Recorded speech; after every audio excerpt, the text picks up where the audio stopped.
Good morning, everybody. Great to be here. We have a big show, and we are starting out. We are actually starting out with some news that you may have not heard me talk about before, which is white collar crime. And guys, I want to I want to assure you that after Donald Trump loses, and after we get through all of the shenanigans related to the hopefully peaceful transfer of power, my friends, there still will be plenty of work to be done and lots of stuff to talk about. And I have to tell you, there are people who say, what would I do if I didn't talk about the monster that is MAGA? I am not one of those people, friends.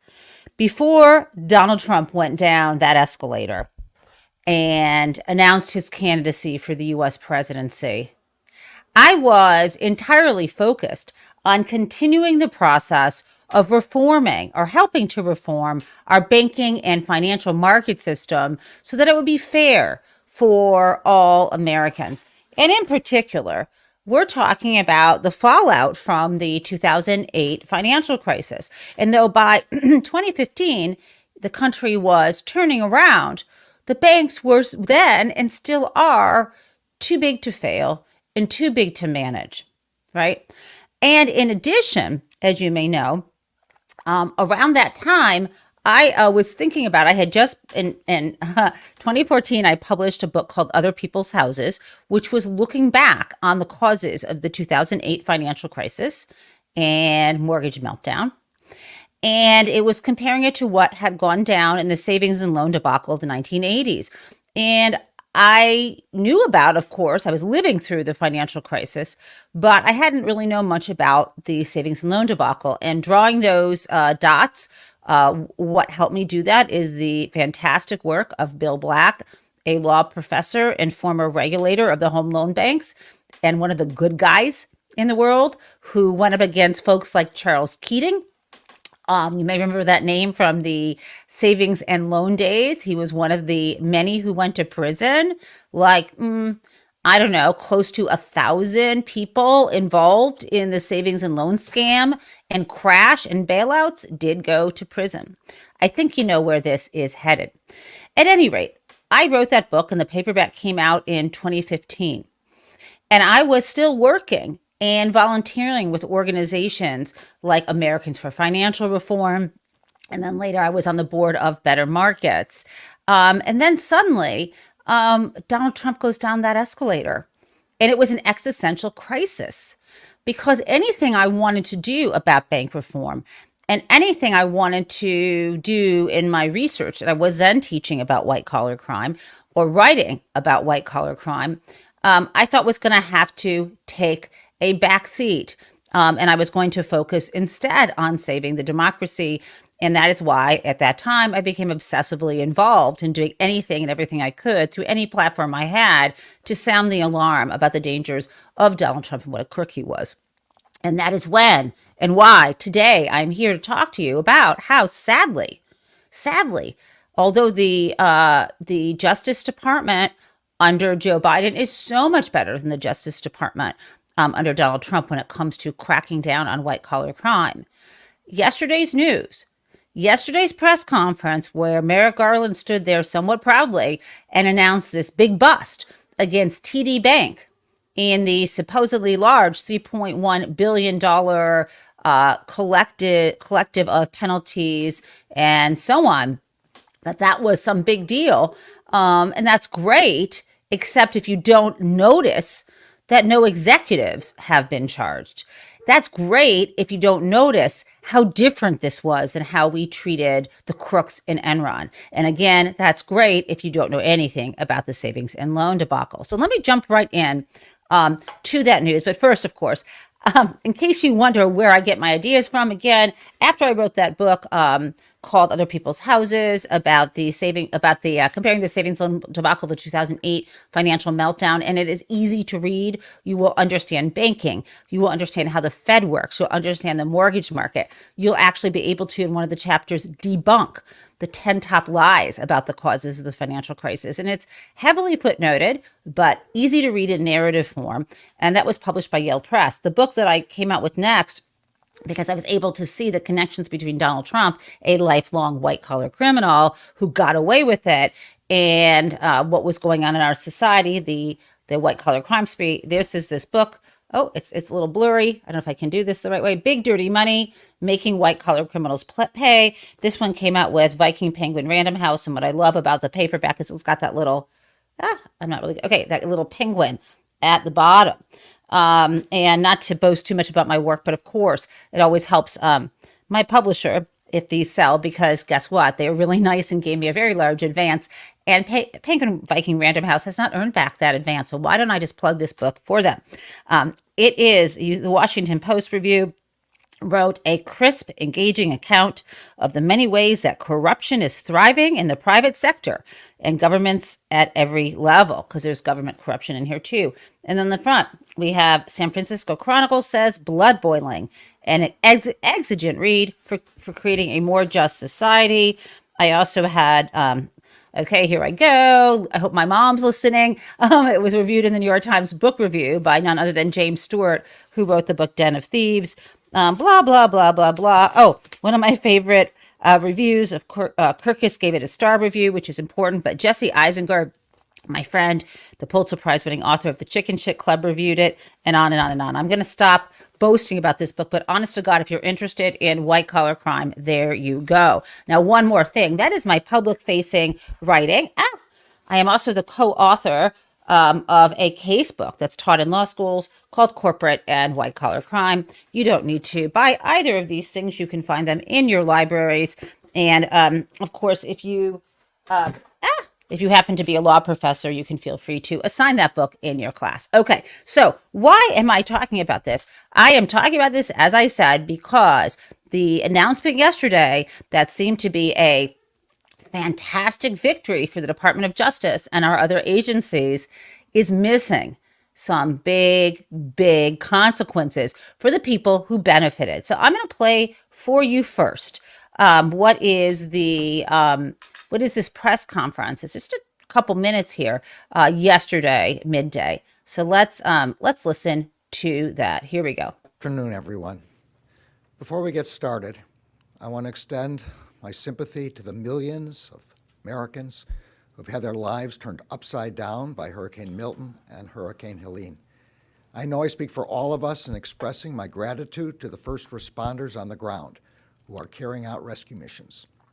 And I want to thank all the volunteers who are helping their neighbors get through these storms. And now to the subject of today's announcement. Today, TD Bank pled guilty to multiple felonies, including conspiring to violate the Bank Secrecy Act and commit money laundering. TD Bank has also agreed to a $1.8 billion criminal penalty. Combined with civil enforcement actions announced today by other agencies, the United States will be imposing a total of approximately $3 billion against TD Bank. TD Bank created an environment that allowed financial crime to flourish. By making its services convenient for criminals, it became one. Today, TD Bank became the largest bank in U.S. history to plead guilty to Bank Secrecy Act program failures, and the first bank in history to plead guilty to conspiracy to commit money laundering. This is also the largest ever penalty under the Bank Secrecy Act, and the first time the Justice Department has assessed a daily fine against a bank. As part of the plea agreement, TD Bank will fundamentally restructure its corporate compliant program at its U.S.-based bank, which is the 10th largest in the United States. The bank has also agreed to the imposition of a 3-year monitorship and a 5-year term of probation. While the bank has started its remediation, it will continue to remediate and improve its anti-money laundering compliance program. Okay, are you asleep yet? I mean, does he seem? I mean, I don't know. I I've seen, my mother in the hospital has more energy than that. That is no way to talk about cracking down at long last on this repeat offender bank who just a couple years ago was caught in one of these other scandals, similar to Wells Fargo, of opening up or signing customers up for services that they did not pay for. Now, I don't understand how it's possible that this man is talking about what is in part, yes, a groundbreaking settlement against a bank. But again, I want to share with you what happened and what didn't. And what I have in hand here is a printout from the New York Times case, New York Times article that talks more about this case. And I'm not going to read to you. You will be happy from the official documents, which is, you wouldn't call it an indictment because it's a guilty plea, but there are two, they call them informations, which is equivalent of an indictment when it's negotiated. And one is against a parent type bank, and one is against, let me just say, basically, it's against two different parts of TD Bank. And many parts are actually not included. So I want to share with you what is in here, guys, and also what is missing. Now, what is involved? You might say, well, what was going on here? Well, first of all, we just heard that TD Bank, or actually it's two different divisions, are agreeing to pay fines to U.S. authorities in this money laundering related case. And money laundering, they were making it what the prosecutors called convenient for people who were money laundering on behalf of Colombian drug cartels to get their dirty cash into the legitimate banking system.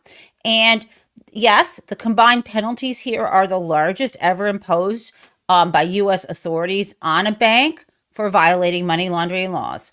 However, this is kind of what went down, okay? And this is what is kind of troubling. So here we go.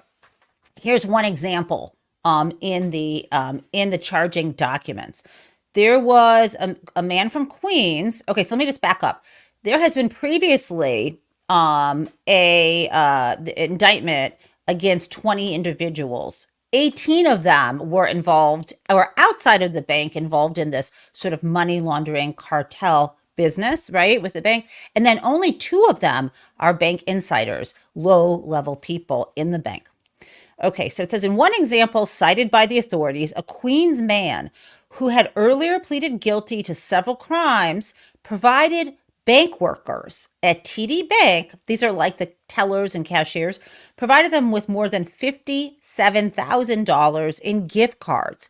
And why was this guy bringing gift cards? It was to help him, to permit him to violate money laundering laws. And I can tell you about what those are, but those things include whenever someone deposits more than $10,000 in cash at a time, or even appears to be structuring a larger transaction by having several of these like $9,000 deposits, or whenever a transaction is suspicious, like a big pile of cash in a bag brought to the bank counter. Yes, that kind of thing.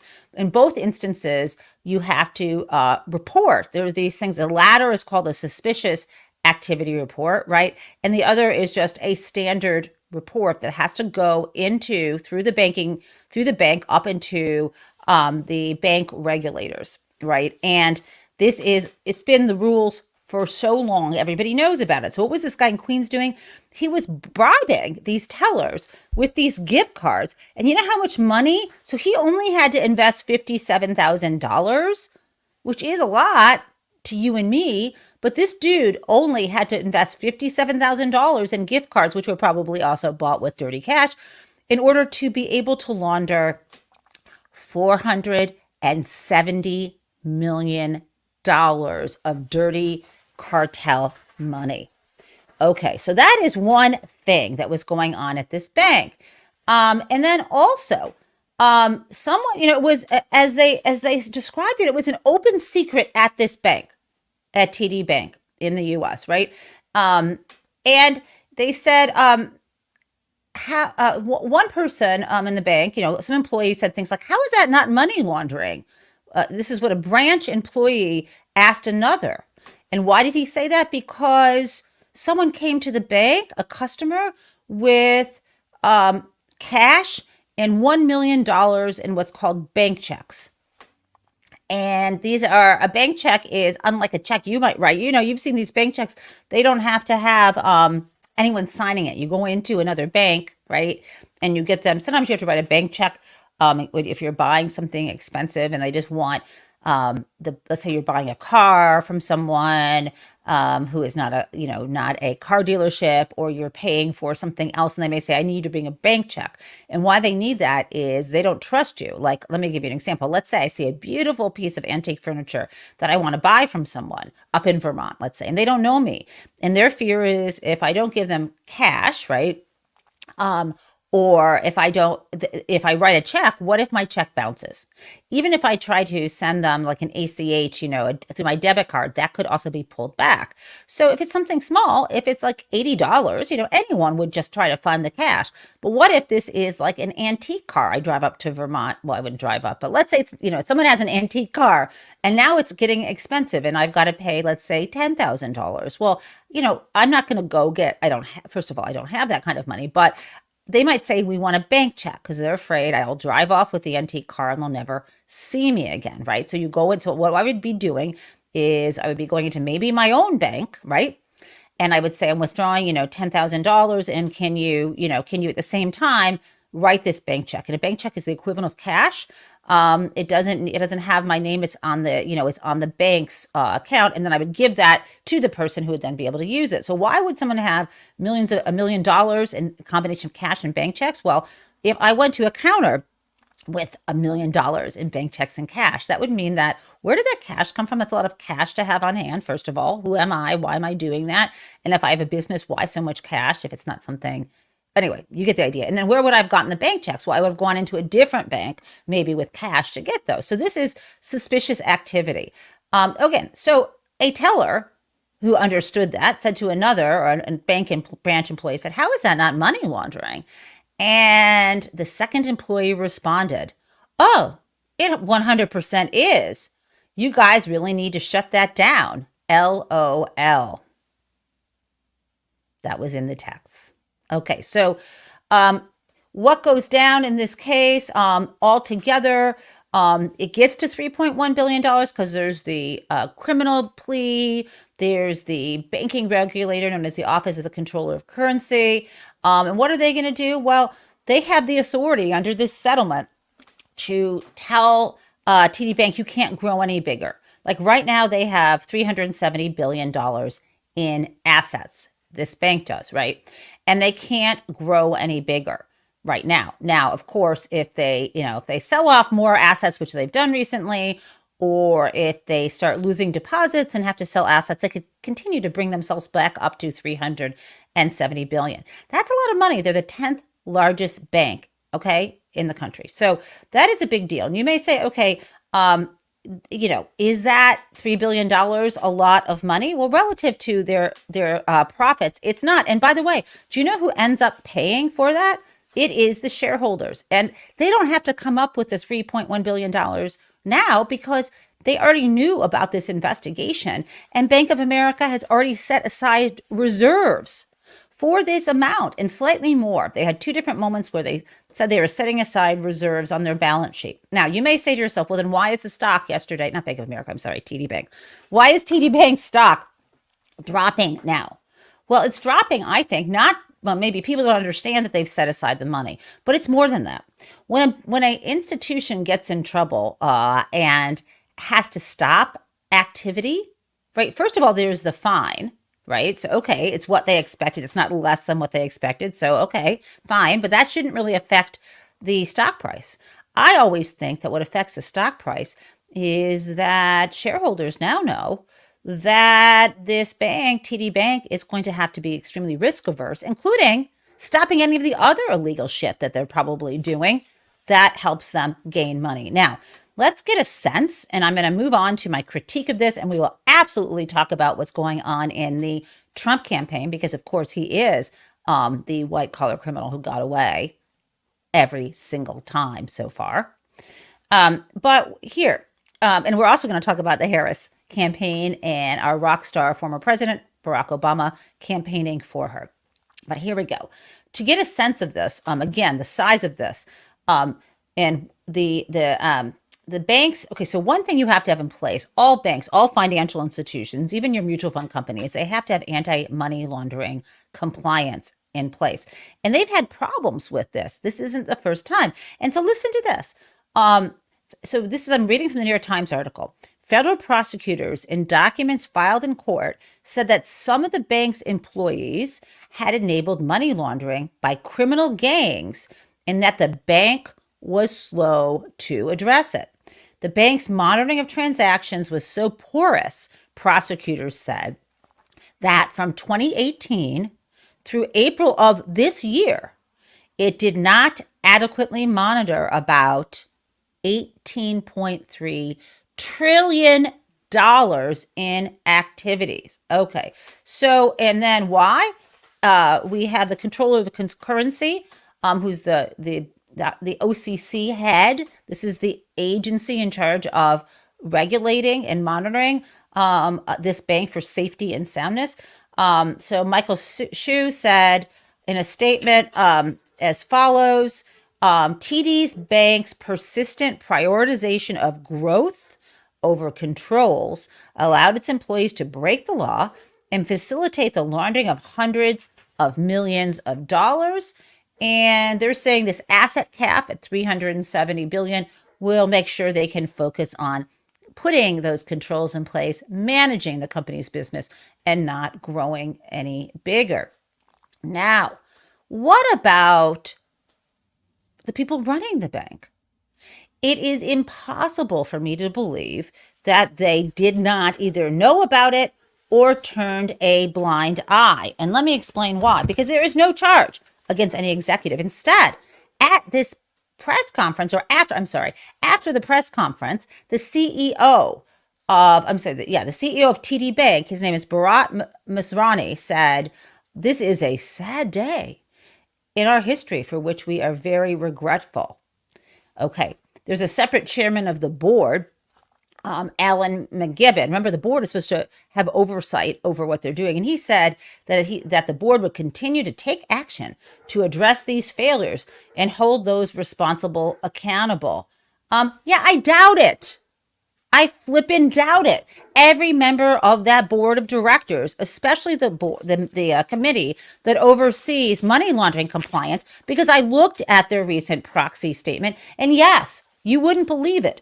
In one of their most recent filings before their annual meeting, the only time they talk about money laundering is it's 11 times in the document. It's usually about that there's a committee to look at it. Okay, so everyone on that committee should have been required to lose their jobs, right? A member of a board of directors, they only show up around 11 to 12 times a year, but oversight is in their hands. The idea that they were not required as a condition of the settlement to step down immediately is insane. Furthermore, why is it that the head of this criminal organization, Bharat Masrani, gets to give a statement, and why isn't he taken away in handcuffs? Now, of course, you need to know whether he actually knew about stuff. I'm exaggerating, but I want to let you know that this isn't how it was done with Enron. It wasn't how it was done with the savings and loan cases. And it isn't even how it's done with the crypto banks, right? Sam Bankman-Fried and others involved in his in the whole SBF shenanigans involving his crypto companies, right? There's a guy who just yesterday put on his social media, it's kind of funny, on his LinkedIn, how you say new job started, and this is new job started, and he is going to prison now, right? So it is someone involved in Alameda or FTX. These guys go to jail for the activities of the businesses they are operating. And the reason why Sam Bankman-Fried did is because his coworkers were scared and young and flipped on him, right? So why is it that in this giant banking conglomerate, we're led to believe that the only people that are responsible for the money laundering are the frontline tellers, and that nobody else in the organization knew or should have known and should be held responsible? Yeah. So let me tell you again, this is not a big hit to their bottom line.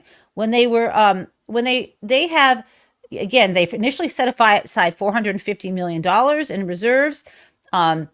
And that was in April when the bank reported that it was in discussions with the banking regulators in the US, right? TD Bank is the parent corporation, is Canada's largest bank. It stands for Toronto Dominion Group. And then in the US, it has an intermediate holding company, as well as some banking subsidiaries, as well as you may have heard of TD Ameritrade. It's got some securities regulation, so sort of securities related businesses, right? Investment businesses. Okay. So in April, it sets aside $450 million. And then in August, it put an additional $2.6 billion in reserves. And to raise the money, TD Bank sold some of its own investments. That included 40 million shares of Charles Schwab stock. Okay, so let me just say this. They are a repeat offender. Last year, under the same CEO, TD Bank agreed to pay $1.2 billion to settle claims related to a $7 billion Ponzi scheme involving Stanford Financial. This was a bank that collapsed back in 2009, right around the time that Bernie Madoff also imploded. And basically, it said they were accused. This is TD Bank was accused of continuing to do business with Stanford despite obvious red flags and related to these CDs that were sold to more than 20,000 customers. So yes, the current CEO, Mr. Masrani, has announced, he announced in May, shortly after the announcement of these problems in the US, that he would be retiring. Why? Why didn't the board immediately fire him? Or at the very least, why is he the person who is the face for the bank? And why, may I ask you, is it probably likely that he was part of the negotiation and getting that number really high, and that guilty plea really solid to save his own skin? Now, I can't say that that actually happened, but I can say that doing that is against the federal prosecution guidelines at the U.S. Department of Justice. And let me just say one last thing. Everybody knew this bank was in trouble, right? In terms of compliance. A couple years ago, this bank wanted to engage in a very large merger transaction. And it was Elizabeth Warren, the senator, my former senator from Massachusetts, who helped stand in the way. This was 2 years ago in 2022. And here's a headline. Senator Warren asked bank regulators to reject TD's $13.4 billion acquisition after a customer abuse report. Wait, what? So we have now, yesterday, a giant money laundering settlement. And then we had a year ago, so the $3.1 billion this year. Last year, we had over $1 billion to settle their conduct in connection with a giant Ponzi scheme. And then in 2022, Elizabeth Warren helped successfully get blocked a proposed merger because why? They were caught in a customer abuse scandal, right? And this was misconduct dating back to 2017. But they didn't publicly reprimand the bank. The regulators let it slide. Okay, I think you get this idea. And so now, my friends, let me grab this. Now it's time to share with you, just briefly, how this can be done differently. And again, Donald Trump is the worst at this, but Merrick Garland should be a lot better. Somebody needs to grow a spine and not settle these cases. Now, banks, I know they're different because if they actually went to trial against a bank, the fear is customers would flee. The fear is then the deposit insurance fund might have to step in. Well, okay, there's got to be a better way to stop corrupt, crooked, white-collar criminals from doing something that Bill Black has said, which is they're basically weaponizing They are taking a large organization and using it to commit crime, similar to what would be a RICO organization, but then they are never held accountable. And again, it wasn't always like this. We have had ebbs and flows of crackdowns on white collar criminals. And there was this period, and this is on page 51 of Big Dirty Money. And I have not memorized every word of my own book, but I could tell it to you, but I want to give you the numbers. So this is after the S&L crisis. This is the savings and loan crisis. Congress actually gave prosecutors the tools they needed to hold individuals, not just these entities, responsible. Because it does not warm my heart when Merrick Garland talks about TD becoming a criminal. Organizations act through individuals inside of those organizations. Why aren't those executives being held accountable? Okay, so during the 80s, during the savings and loan crisis, 1,500 thrifts and savings banks failed, largely because of deregulation and fraud taking advantage of that deregulation. And that cost it cost about 153 billion. There are different numbers. That is the best one that you can substantiate. And taxpayers paid about 80% of those losses. And what's really important is, given the widespread fraud and the collapse of these banks, that George H.W. Bush, when he took office in 1989, made it a priority to prosecute, after, of course, investigating. And what we ended up with is thousands of these folks being held accountable. And there then, I just want to get you, I have these numbers about the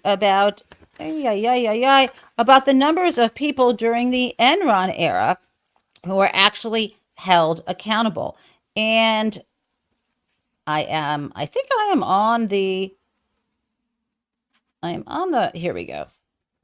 So yeah, I mean, a lot of this changed during the 2008 financial crisis, but this was, again, not the case. We've had these crackdowns. Now, here is the number I want to give to you.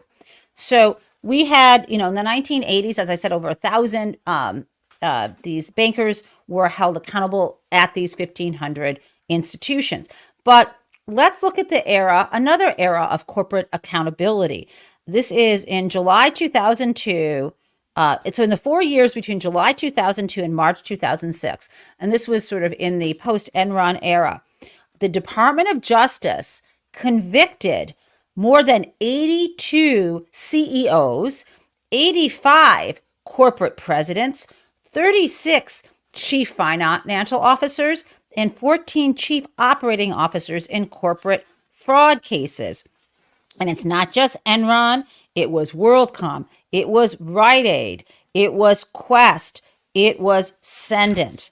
We need to go back to that kind of accountability. And of course, I have no idea whether this particular CEO knew anything about it, but I will assure you that it wasn't just a couple of tellers who were getting gift cards who knew about this scheme.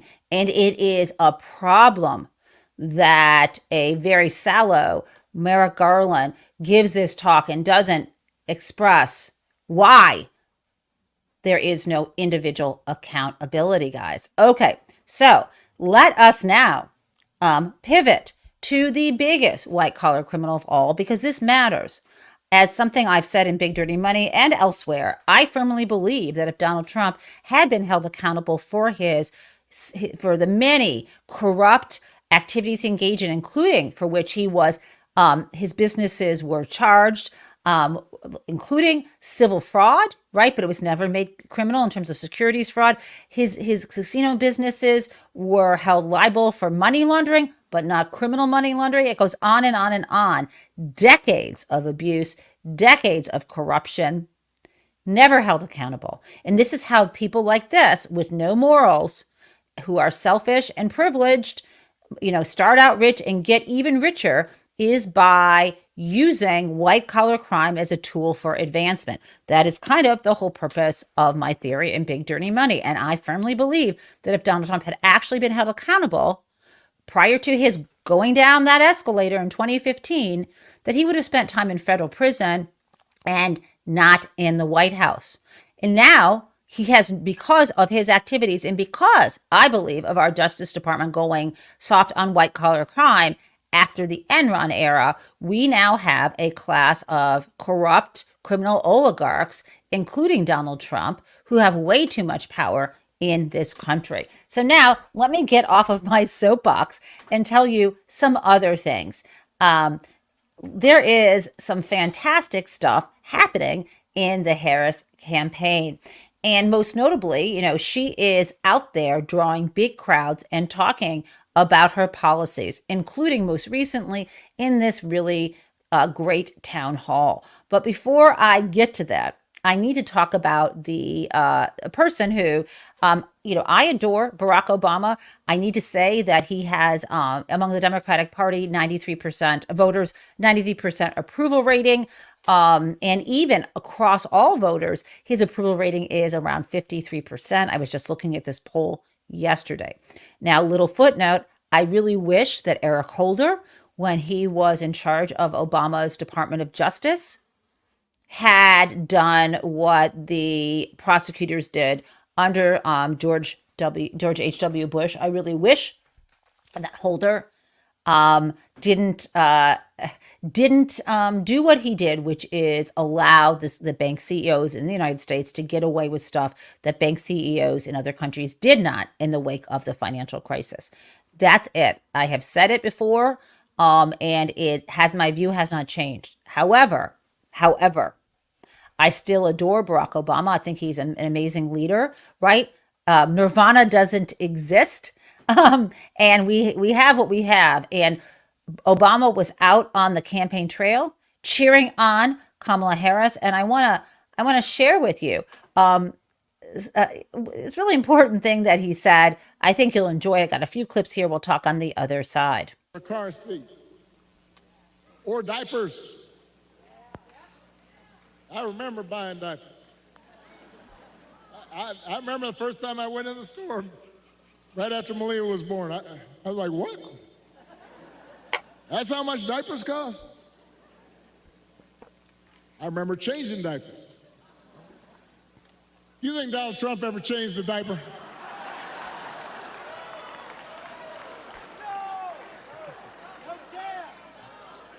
Yeah.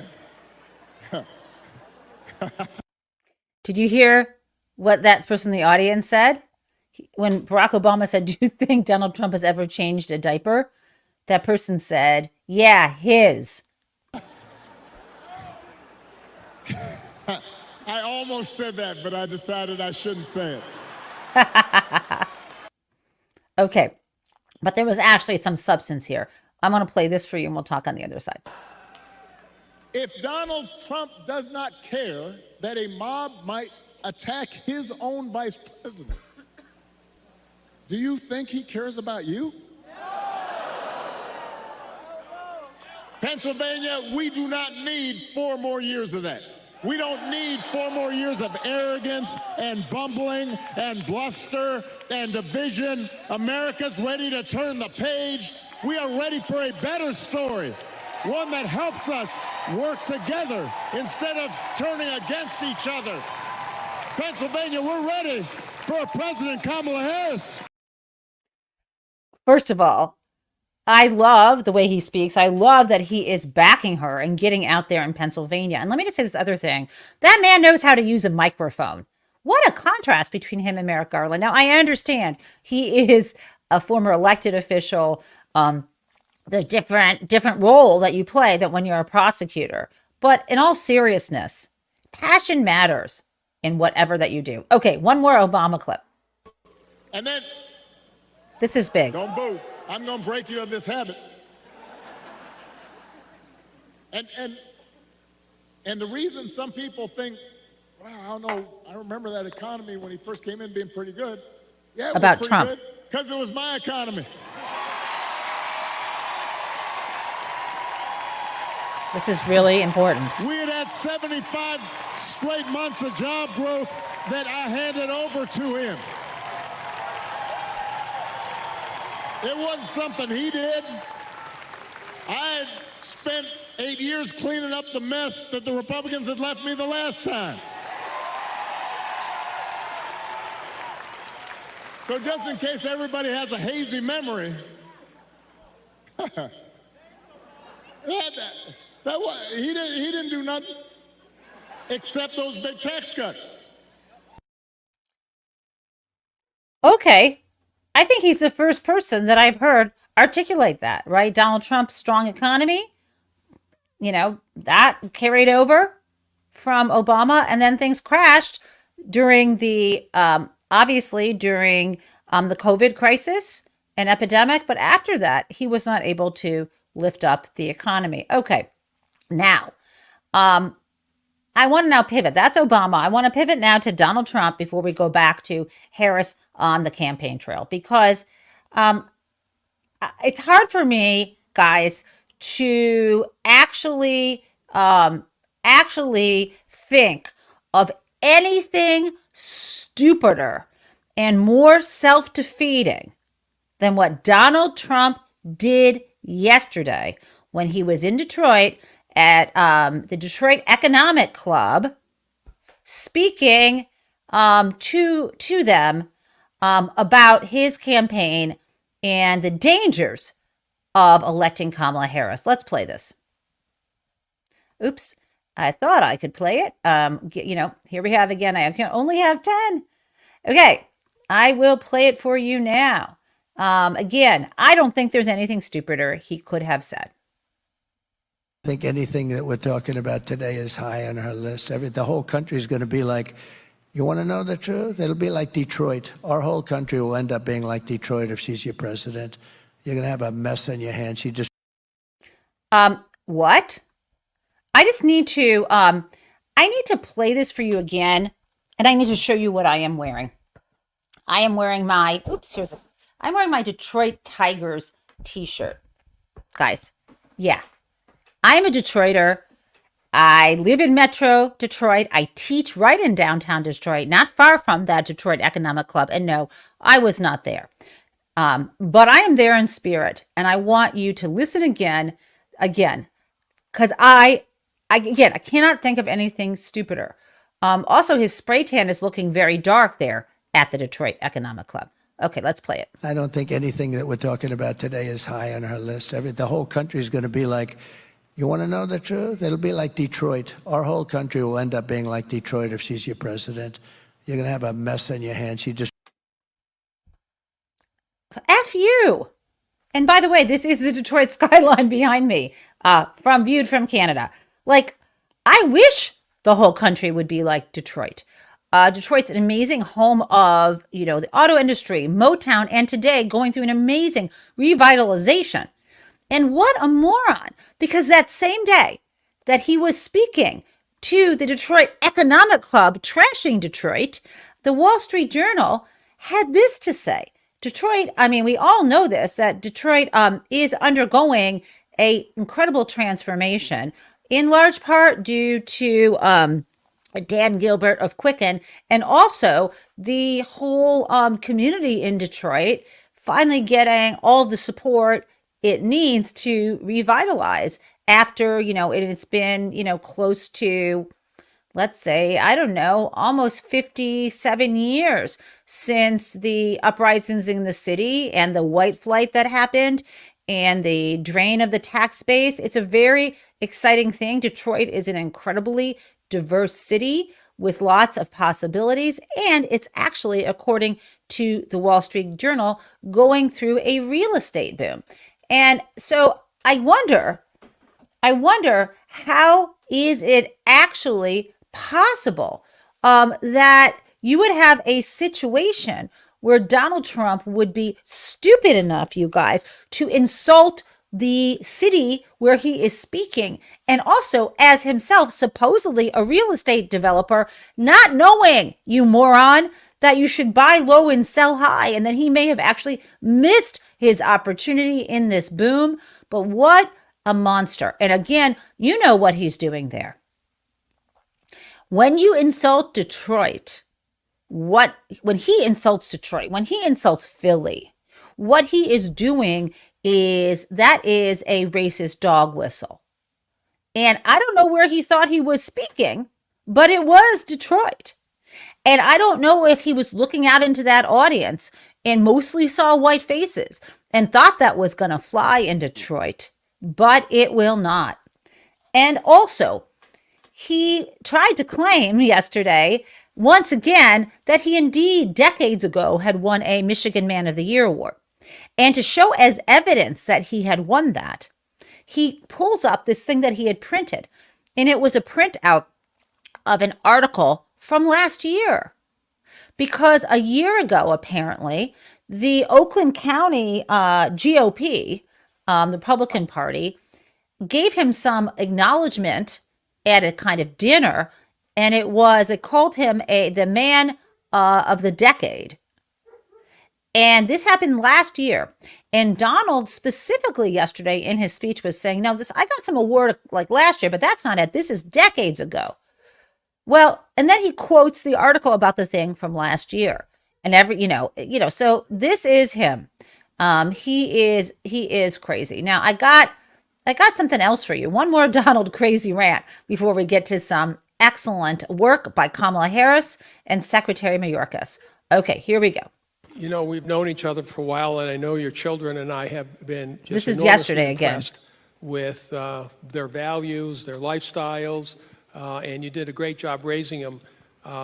How did you do that? Everybody here loves their kids, and you mentioned about creating an environment where we can pass our businesses down to our children, basically tax-free or something close to that. What did you do with your children to make them so responsible and so involved in everything that you do? Well, I'm fortunate in that. Okay, let me explain. Part of this, he's sitting down talking, and part of the activities in Detroit, at the Detroit Economic Club, he is standing up at that lectern. Okay, here we go. That, they're smart children. Many of you have smart, and some will have some that aren't so smart, and you have to understand that happens too, and that's all, and you're going to love them just as much. But, I have smart children, and they've been good academically, et cetera, et cetera. But very importantly, I would always tell them, no drugs, no alcohol, no cigarettes. No drugs, no alcohol, no cigarettes. And they'd go out, and Ivanka would say, Dad, stop telling me that. I said, I'm going to tell it you every time I see you. I'm going to drive you wild with this. You're going to, no drugs, no alcohol. And I would say that. And I hope that, because who knows, right? But they don't have any of those problems. I mean, I've seen friends, very smart people, they have smart kids, but their kids get hooked. Okay. I'm still waiting for him to answer the question about what he would be doing as president to help small business owners pass down the business to their children without a large tax liability. Have you heard that? Let's keep listening. On drugs, or they get hooked on alcohol. Alcohol is, in many ways, like they tell me, I don't know. I never had a glass of alcohol. I had a brother who was a wonderful guy, but he had an alcohol problem. And he sort of do the same. He said, don't ever drink alcohol. He was, and he smoked, and I put cigarettes in that same category, almost that same category. Okay, and now he's talking about Fred Trump, right? Fred Trump Jr. This is Mary's father that he's talking about. Okay, here we go. But they're certainly not good for you. But I would always tell my kids, because I've seen parents that had brilliant children, went to the best schools, they were great, but they got hooked on drugs or alcohol, and they never made it. They couldn't compete, basically. They never made it. Okay, let me just pause here. What a dick. Drugs and alcohol, there are ways to go through recovery and get better and stay sober and stay in recovery. And it's really helpful when the government supports that, because what a loss it is for someone to have to give up the possibility of their own health and autonomy because they are captive to their demons and their addictions. But no, that's not what he says. That's maybe what a leader would say. I need to continue. This is really weird. Many of them are dead.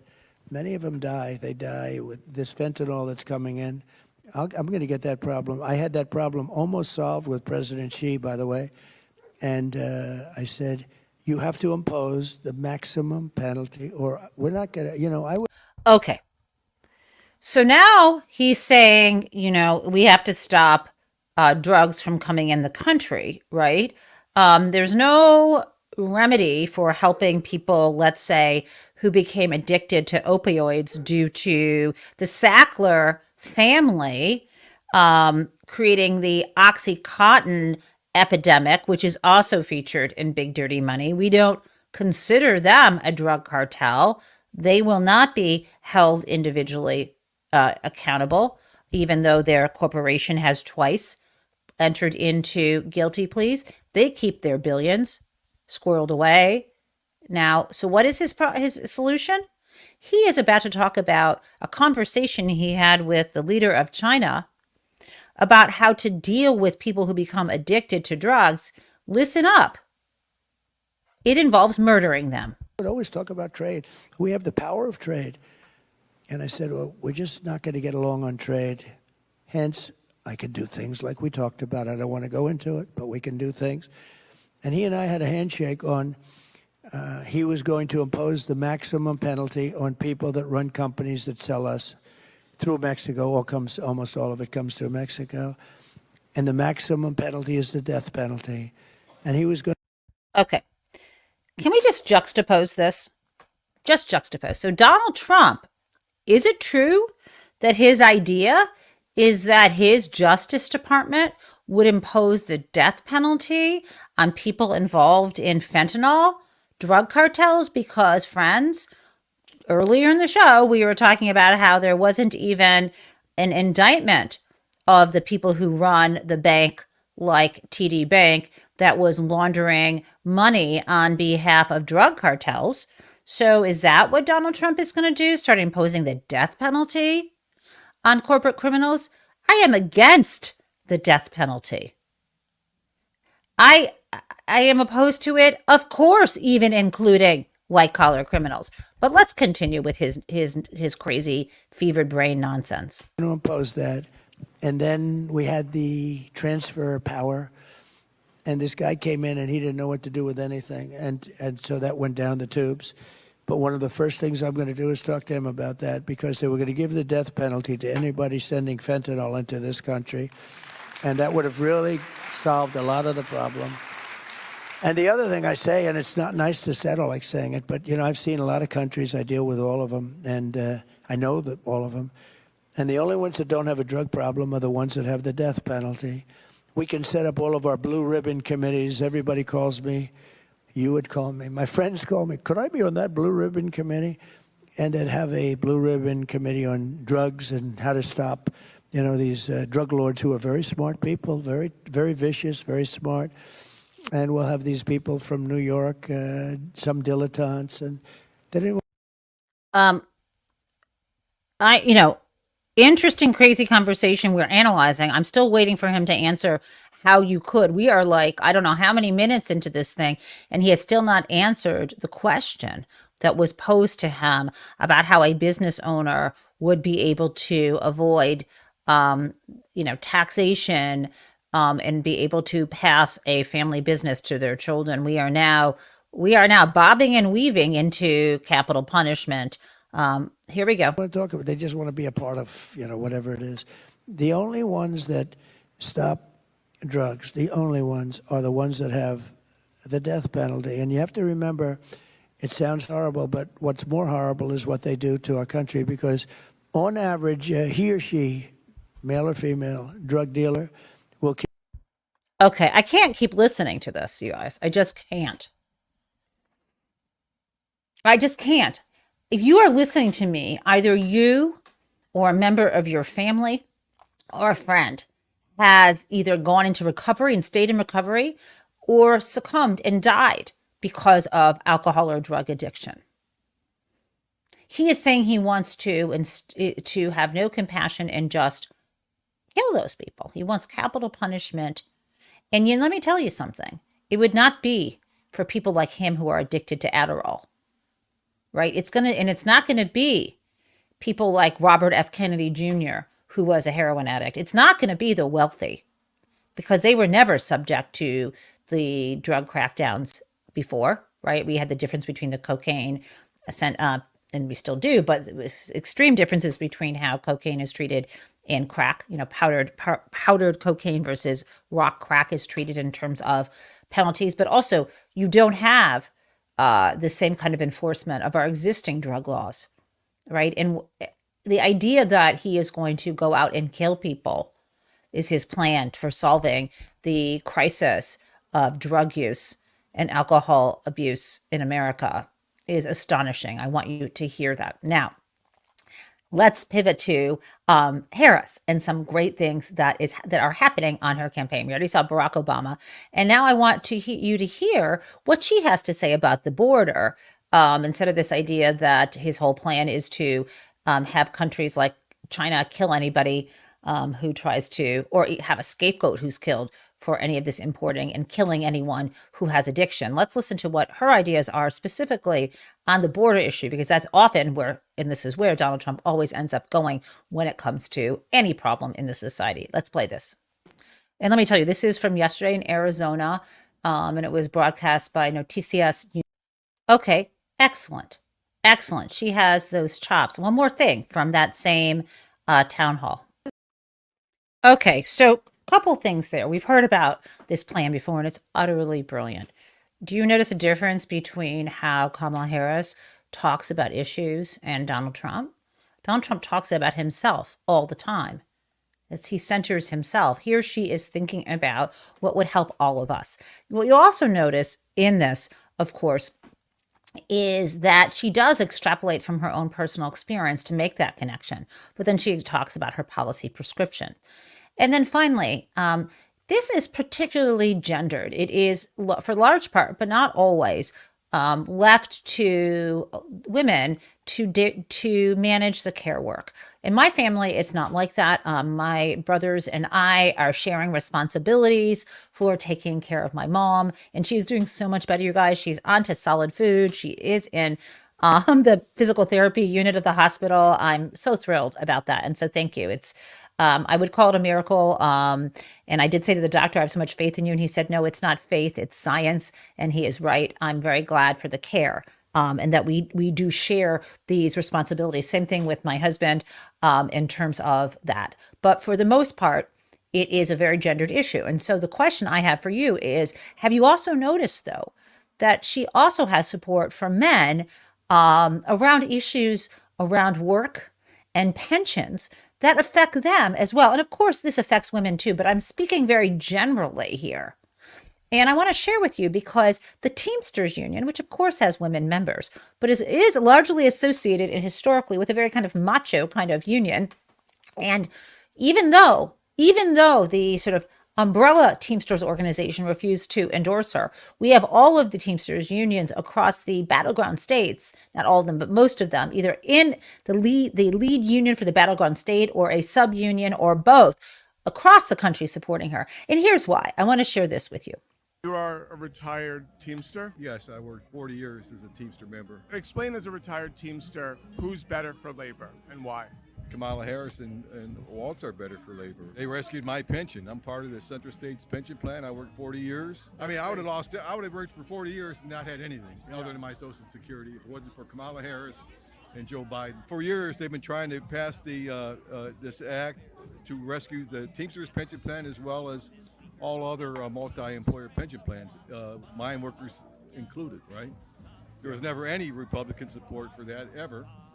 Ever. And when Joe Biden was elected president and we took the House, and at the point where we had the Senate as well, they were able to pass that bill. Kamala voted. And she was the deciding votes. Now it would have been left with nothing if it wasn't for Joe Biden and Kamala Harris. Okay, I'll forgive him for calling her, for mispronouncing her name in that instance. But listen to what he is saying, right? This matters. She cares about us. Her prescription for the problems that we face isn't, if you fall into addiction, or depression and have have an alcohol issue will just kill you. That is not her idea. Her idea is to deal with the real things that affect our lives that are both economic and personal issues around our lives, whether it comes to taking care of our kids and our parents, or elderly family members, or making sure that when we are older, someone doesn't steal our pensions, that there are ways to make sure. In this case, it was a multi-employer union pension plan. Now, one last thing before we get to Crazy Town, guys. And this is Secretary Mayorkas. And I really like what he's doing here in this clip. He is obviously the Secretary of Homeland Security, and he has been under a lot of fire in the context of the two hurricanes, right? And I I feel like he did something really smart at this press conference, in that he wanted, he didn't take the bait. He wanted to make sure that we were centered on Helene and Milton, and didn't want to create a little soundbite for this Fox News reporter who was trying to get him off track. And so I know this did air later on Fox News. I think he did a brilliant job. Let's play that, and then we will do Crazy Town. How was this man brought into the U.S.? What screening did he undergo? What did he apply for to get here? Jackie, I'm here in North Carolina, communicating with the individuals who are still conducting search and rescue operations. Over 200 people have lost their lives in Hurricane Helene. We have reports that at least 10 individuals have lost their lives as a result of Hurricane Milton. I'd be very pleased to answer your question in a different setting, but we're here to talk about emergencies and the support that we can deliver to people in desperate need. Thank you. I appreciate that, Mr. Secretary, but we're getting This gets good. answers from your agency and from the State Department about a man who was arrested for an election day terror plot. How do you not have those answers prepared? Oh, Jackie, that's not what I said. What I said is I'd be pleased to discuss this issue at a different time, but I am here to speak about disasters that have impacted people's lives in real time, and that is a subject that I'm addressing today. Mr. Secretary, can you assure people that appropriate steps have been taken to secure the country against these kinds of threats? Because the outstanding question is whether this man was radicalized before the U.S. government brought him here or afterward. And people should be concerned about that. Jackie, your persistence in questioning can be matched by my persistence in answers. All right, we're going to go. Go ahead, Gabe. I mean, that was good. Um, Keep it on topic. That's what he's doing here. She's trying to sidetrack the discussion why he is presenting this information. I thought that last line was really great. So guys, before we get to Crazy Town, which I'm going to play it out, I want to let you know that I will not be here tomorrow at 3 p.m. like I usually am, because it is Yom Kippur beginning this evening at sundown and will not end until tomorrow. And for those of you who aren't familiar with this, Yom Kippur is known as the Day of Atonement. Our high holy days in the Jewish religion begin with Rosh Hashanah, which is the beginning of the new year. And then 10 days later, we have the Day of Atonement. And for those of us who practice Judaism, and just to be clear, I know people talk about, and sometimes I refer to religions as, faiths, but when it comes to Judaism, I think of it, and many of us think of it as a practice, right? It's about what we do, not necessarily what we believe, how we behave. And one aspect of Yom Kippur is that before we get there's this idea that we need to, from the beginning of the year until this 10th day, take a moment to, clean the slate with people in our lives, to apologize to them for how we have mistreated them, to make amends. That's not what I'm doing here. I'm just letting you know that is what we are supposed to do. And the ideal way is to do that in person with the person, face to face or by phone. I can't say that I'm always good at that, but I do try in life to apologize unconditionally. And also, one of the apologies that I think I need to make a lot is that sometimes I say I'm sorry to someone to end a discussion. and to avoid confrontation and to pretend like I have been appeased. And then things just brew and it comes out in a funny way. So one goal I have this year is instead of apologizing before we can actually converse and understand each other, I'm going to try to engage. And of course, when and if and always when I do something wrong, work harder to apologize in the moment and not wait until the deadline today to do so. Okay, guys, so let's do this. This is our crazy town. Now, it is also from the Detroit Economic Club yesterday. And here we go. It's Donald Trump, and he doesn't see the irony in what he's saying here. I think the stupidest thing he ever said, as I told you ever, is to be at the Detroit Economic Club and insult the people of Detroit by saying if Kamala Harris is elected, it's going to be a disaster because the whole country will be Detroit. Not smart. Detroit's doing great. You're not, Donald. But there's also this. You've heard that a broken clock is right twice a day. Let's listen to this, guys. You see, that's the real threat to democracy, stupid people. That's the threat. Our biggest threat to democracy is stupid people. You see, that's the real threat to democracy, stupid people. That's the threat. Our biggest threat to democracy is stupid people. You see, that's the real threat to democracy, stupid people. That's the threat. Our biggest threat to democracy is stupid people. He's right.